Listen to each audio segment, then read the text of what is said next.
নতুন বাপচটো তই কি কৰিছ? এইটো কি কৰিছ?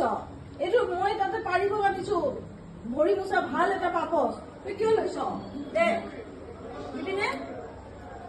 আৰে ইয়ে ৰাম, ছিঙি দিলি তই? দে গোটেই দাঁত ঠান বলাই কি কৰিলে চলা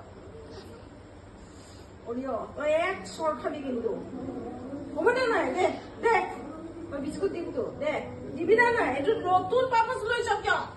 দে তোৰ লগালে দে দে দে নতুন পাপচ লৈছ কিয়? নতুন পাপচ কিয় লৈছ? পাৰিবি তো? দিবি না? দিবি না নাই? কাৰোবাক কৈ দিম মই, কাৰোবাক কৈ দিম, কাৰোবাক কৈ দিম। দে দিলি না? পাপা কৈ দিম।